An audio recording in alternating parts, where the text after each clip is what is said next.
now that Facebook is on. Hello, Guardians of the Galaxy. Why did I say Guardians? God damn it, I ruined my own hook line. Humans of the Galaxy. Yes, got it. Wanted to come on online to give you guys a little update. I hope you are enjoying my beautiful view, not so much on Instagram, but definitely through Facebook. I actually put an LED light up specifically for you guys on Facebook because for some strange reason my computer PC camera is a little bit too dark for no reason, and I really could not be bothered moving the apparatus. So yeah, how's it going? How's it hanging, people? This is an interesting reminder today. Decided to put in a cheeky update called How Not to Fail, because this is basically about... it's about a lot of things. But the update is that I have set up a podcast, which is why it's now a pain in the butt to have to upload anything. But I have my Dropbox now, I have my Wave, I have everything, and I actually enjoy how it looks in the stories whenever I upload the podcast. So you're able to try out the link in the stories whenever you get to it. It is bloody windy outside. I have this beautiful cap to take with me to the laundry. So, alright, getting rid of some chats.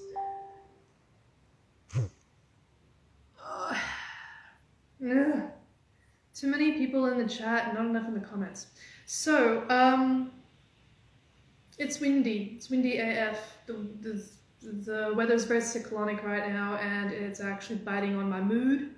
It takes a lot for me to get into pissed off, frustrated mood, but when I get there, I feel it. And this weekend was one of those days where post-lockdown habits, crappy weather, and being restless really did not help.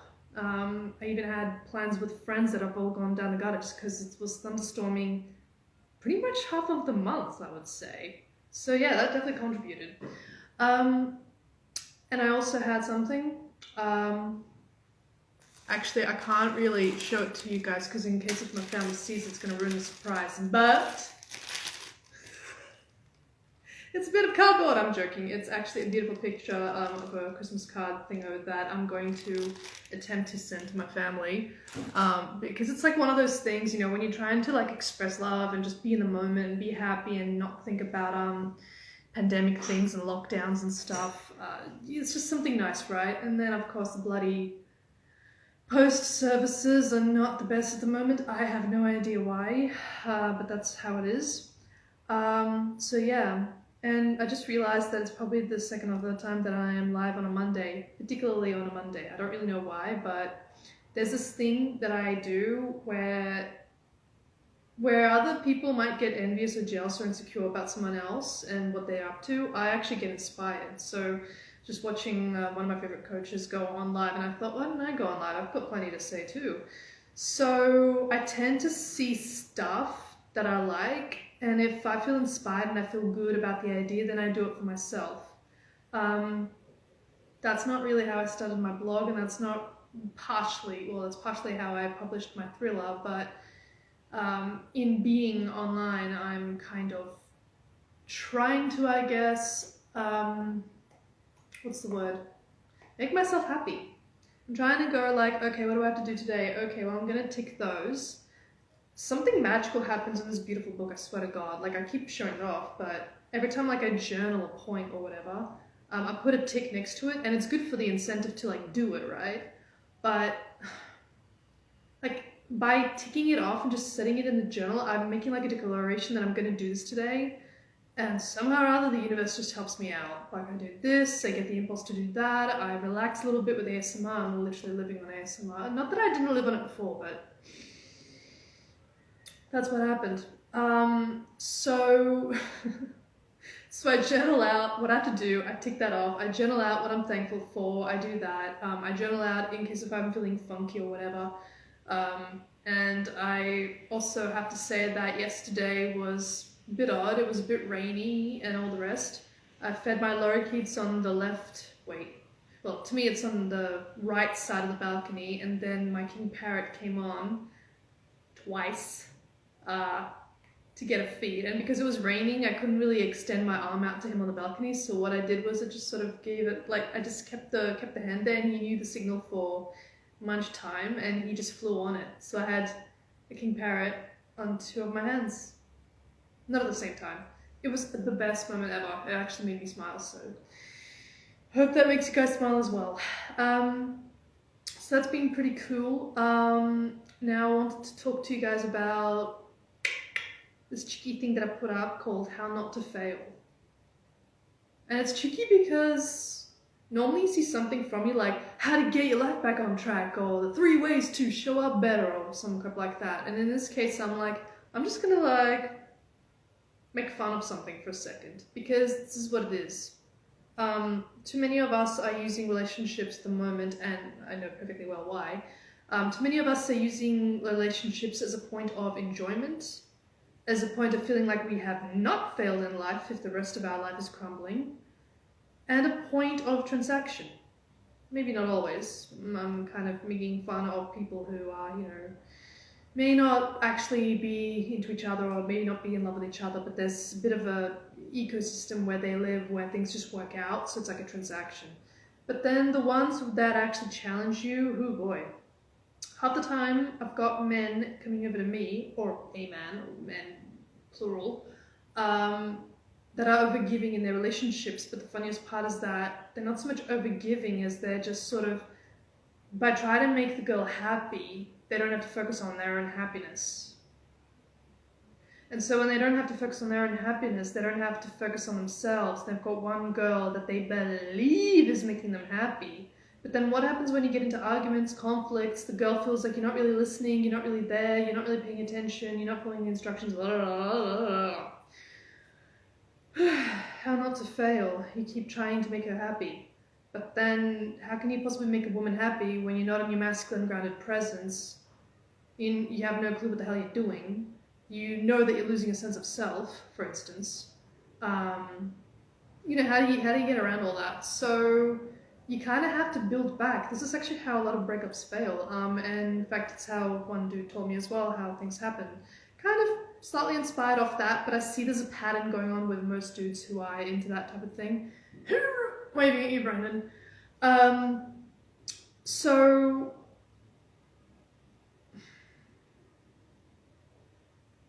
knock me off for a second.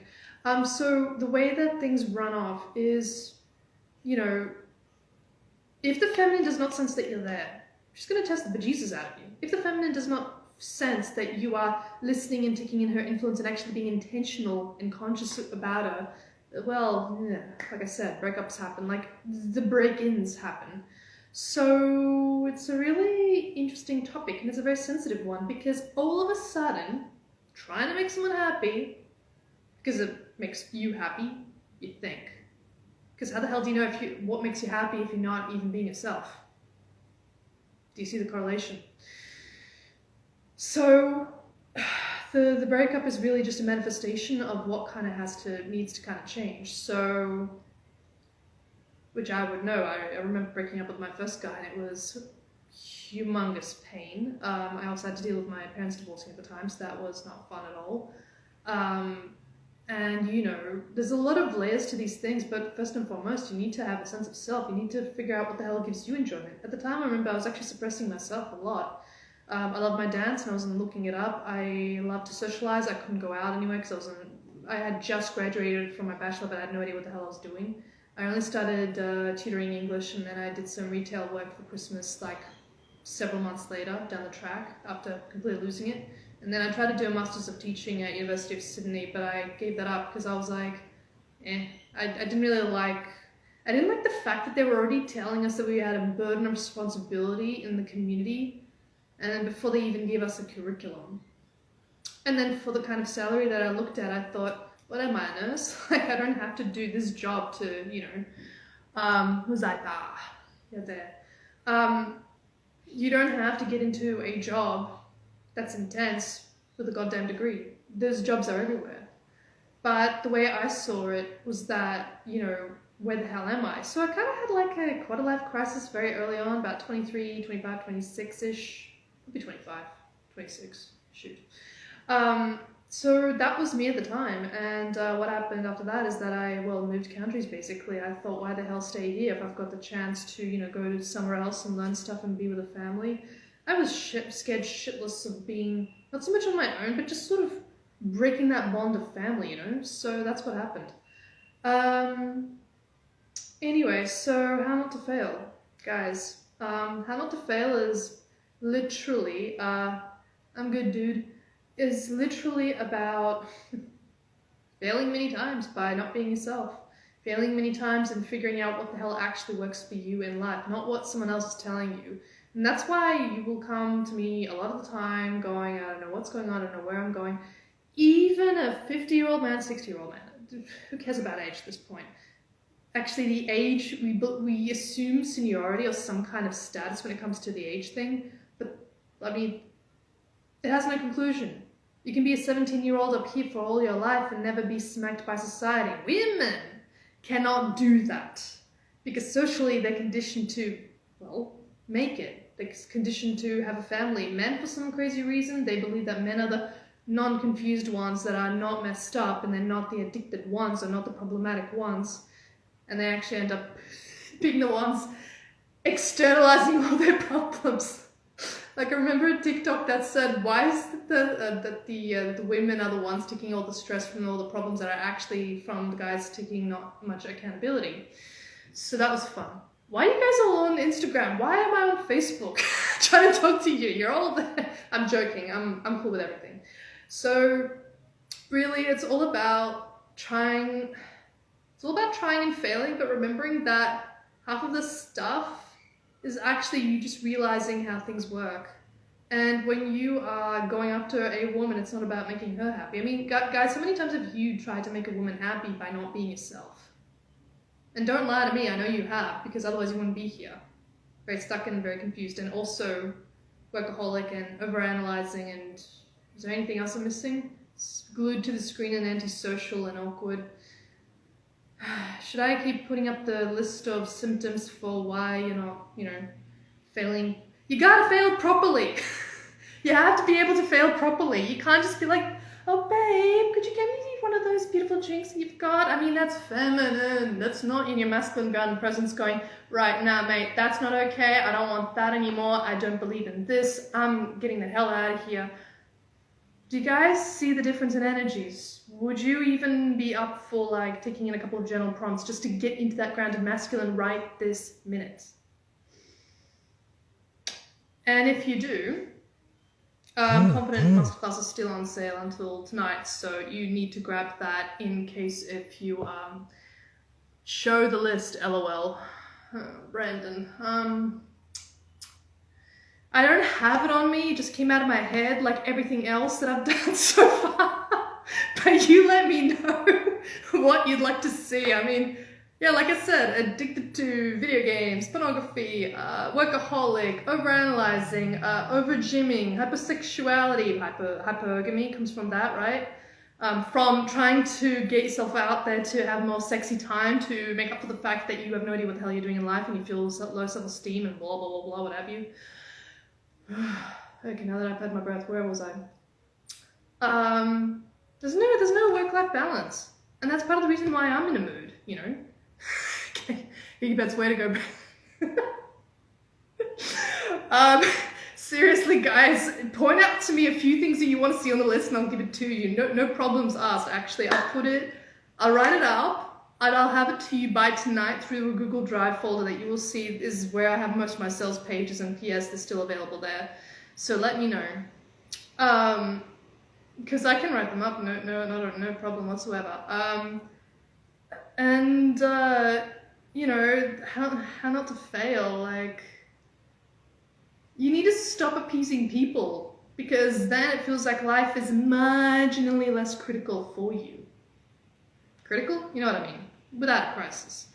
Stop like freaking appeasing people, because quite frankly, people are not there to be appeased. You're the one to cause the trouble. And this is something that's quite controversial, I know, especially when I have kind of khaki pants. You would know from the first step that I talked about bad boy traits and why I put it up. And P.S. You still need to schedule that call, mate. I'm waiting for it. Vish is up. So it's really all about having a sense of self, grounding yourself in the masculine, kicking yourself twice in the balls every morning. I'm joking, why would you want to do that? James Bond does that, but he's a fictional character, so.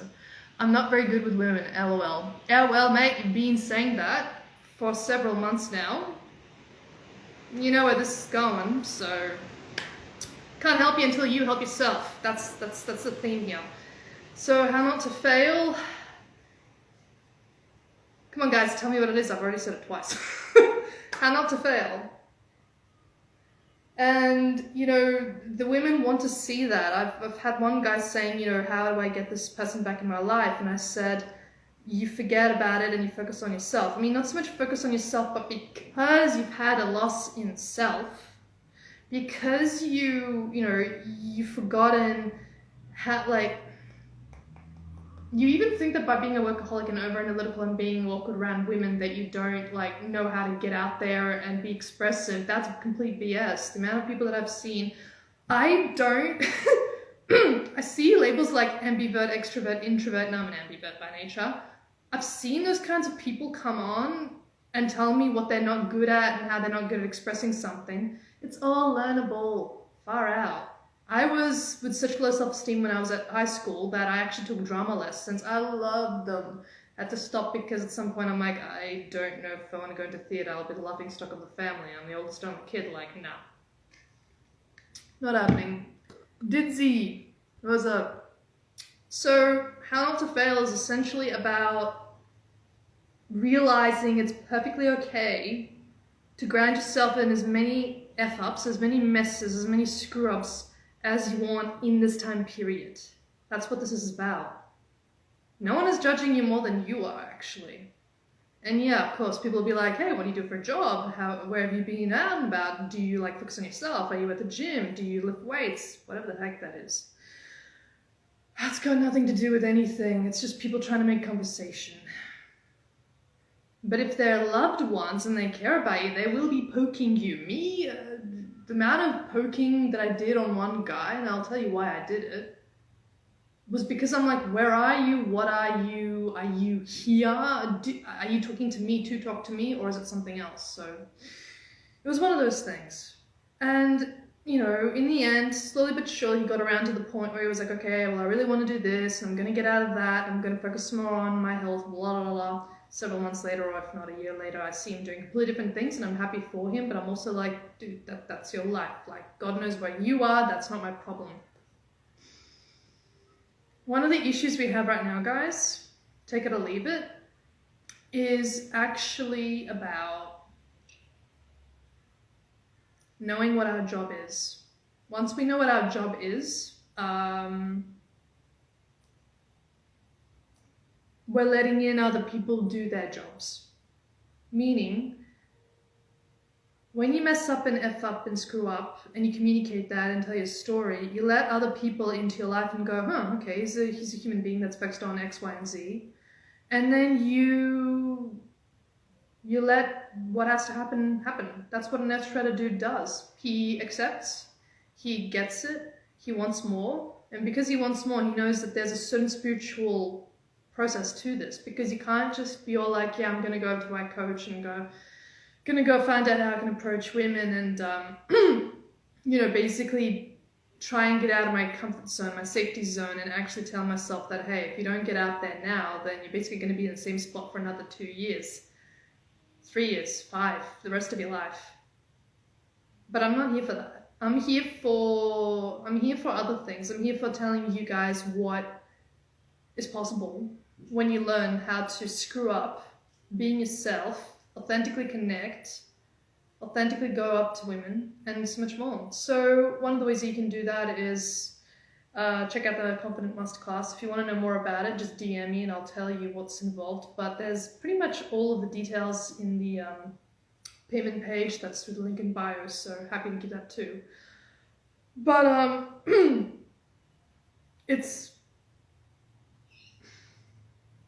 it's about your life, and it's about connecting with people on your level and on your terms, and just, you know, going through things. So you want to fail intentionally. It'll happen anyway. The thing that you're most scared of, if you're going to get into it, what are you even scared of with failures? Failure is usually, you know, disappointing people, feeling crap, feeling like you didn't achieve something. And yet, the big guns in business, and the only reason why we're looking at the business one so much is because plenty of people are too broke and the inequality is growing and what have you. Okie dokes. Well, my mate, DM me and I'll send you the info. Alright, Katie? So, and anyone else listening to this live right now, just make a comment and I'll get back to you. Sale does end tonight, so get through. What the hell was I trying to say? Business, yeah. So, not everything you see with the hype, and you know this by already, not everything that you see with the hype is actually true or needed or necessary. But what you want to be doing is just checking in to see what the hell failure actually means and reframe that so that you go, you know, like a ram head, like head with horns right into the picture going, right, what can I do now?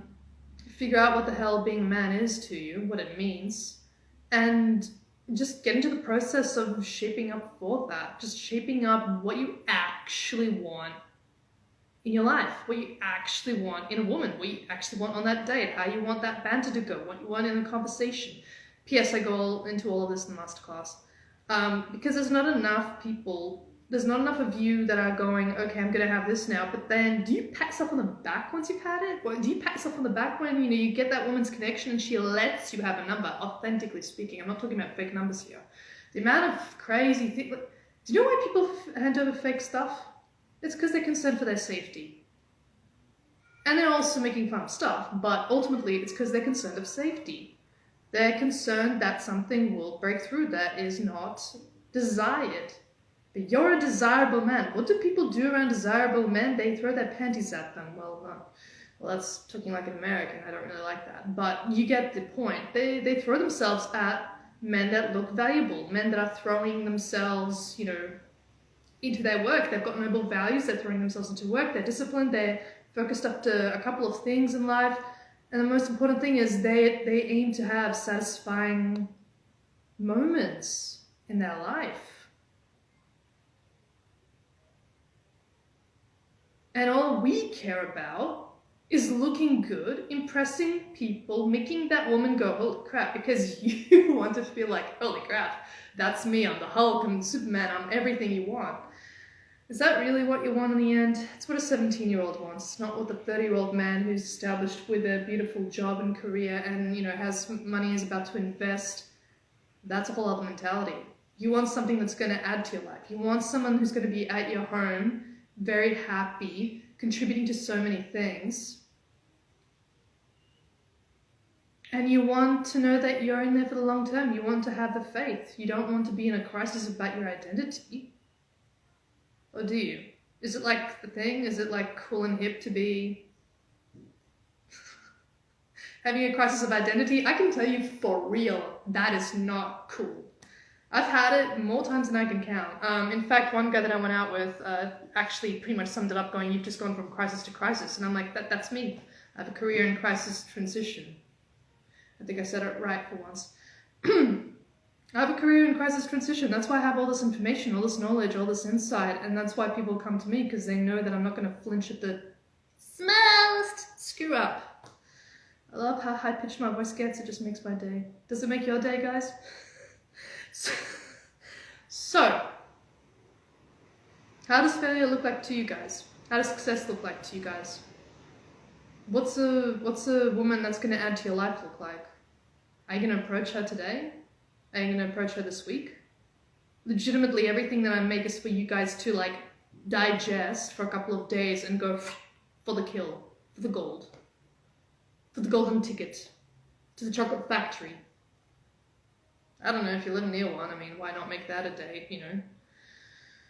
Make sure you have a full script as well as to what the hell the program is, so that that woman does not lose focus and go, what the hell's this guy doing? You'll be like, sweetie, I'm showing you what I'm into. Are you into this as well? Do you want to do something different? See? Choice. Grounded masculine. You're happy. You're satisfied. The more happy and satisfied you are, I don't know where the accent came from, the more you're going to give it to her. Are you guys with me? And so that's how it works. Because the last thing I want you guys to do is not take that girl on a date just because of a few factors that you feel is out of your head. Quite frankly, it's like I am dealing with workaholics here. I am dealing with overanalyzers anonymous. I am dealing with people who have interesting backgrounds, and just because our society is corrupt right now does not mean we can't make the right move forward on our own account. I'm so passionate about you doing life on your terms and realizing what everything's all about. It sets you free, makes you feel like a person, and then you can finally move like a man. Also, a topic for, I believe, the third live, where I go into the E, the B, and the M for a good conversation.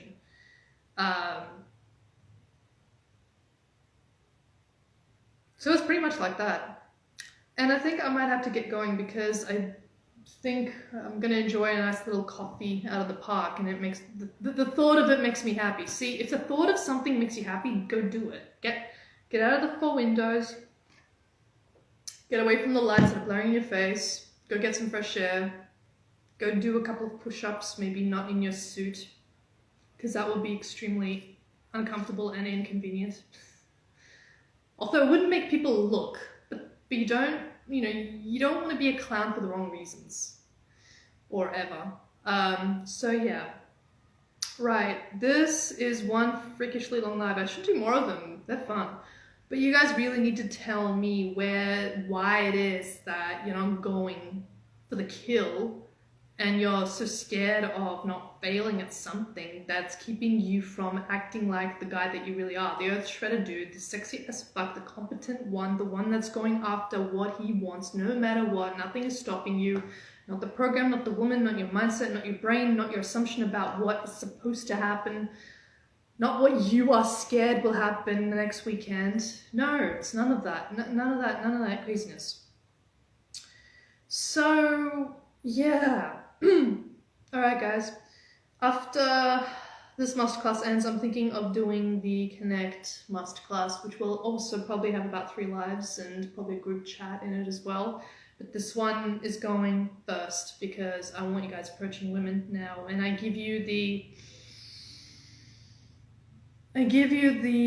chat lines to start with for any situations. There's a 3 situation specific approach you can make. There's also a rewiring of the brain around attractive women. If you think she's attractive, far out. Women these days are craving masculine presence. Everyone these days is craving masculine presence. When you can just do your little hum, everyone with me now, hum, and just do that for 2 minutes. Straighten up the cufflinks or whatever the hell you do, slick back the hair. I'm joking. Or maybe not. Depends on how windy it is. Hopefully not as windy as today. And you have a few lines on one end and a few lines on the other because you have a goddamn plan as to what you're up to, and then you go after that woman, and then the more you see what works and what you enjoy using, the more you use it, the more confident that you get, the more the women will want your presence, the more they will actually encourage you to come towards them, the more you'll find out that you've got interested babes by doing jack shit. Why jack shit? Because by the time you've trained yourself to do something, it'll feel easy. It won't be like hard, like the anxiety you might feel on a first date. Which, by the way, if you do feel that, is completely normal to have. Was there anything that I didn't mention? 3 situation specific. The impressed mindset, I'll kind of don't really want to go into because it's like, I always go into the same thing. Your identity, how you feel, what you want. Your identity, what you feel, what you want. Your identity, what you feel, what you want. Okay, now, you don't have to do the masterclass anymore. That's basically it. I'm joking. But the point is that once you've gone through it and you've gone at it and that's it just becomes a muscle. Like any other person that you've ever seen doing public speaking, like any other person you've seen leading a group of people. P.S. I've done it before, but it seems to be an inbuilt natural thing for me, and it's always going to stress you out because you've got so many pairs of eyeballs on you, but it doesn't mean jack all because crowd mentality, Wolf mentality, crowd mentality, you get the point. And it is all about seeking points and identifying points in your environment as to what you can use. That is what you get in Crack the Chat as well. I don't leave one stone unturned in that beautiful masterclass, because it's all about figuring out what works for you and using, even in the most awkward way, what you want. The person that enjoys your company and the one that likes you and the one that understands what you're trying to do will actually try and help you out with whatever it is that you want. Going to a cafe, you'll get there. You're going to a bar, you'll get there. You're going out to an event of some kind. Like, there will be help, there'll be support. And that's kind of one of the cool, magical spots about this whole thing, because I'm trying to show you that you're not alone either, which you're also going to get with the masterclass. You get the Facebook group full of support, and I'll be making comments on whatever comes up for you, any progress, minds, etc. And if there's truly a question that's bugging you and you can't find an answer to it, you're more than welcome to go into it in the one-on-one private coaching, which I offer as well in the masterclass. So that's pretty much all that I can remember. I think I have left you guys with a ton of good info, and very happy to have been on this live. So I'll see you guys soon. I really got to get going. I got to get some of my vitamin D. And Kane, why do you always come in so late? I'm about to go. Watch the replay. So, I'm about to go get myself a cappuccino. 1 regular cappuccino, 1 sugar, very easy. Unless you get me in a bougie mood, in which case it's gonna be half almond milk, half normal milk. Need to make appointments, LOL. Good stuff. So that's it. I'm off, guys. Love you all. Wait. I'm not repeating that phrase. Okay. Talk to you guys soon. See ya.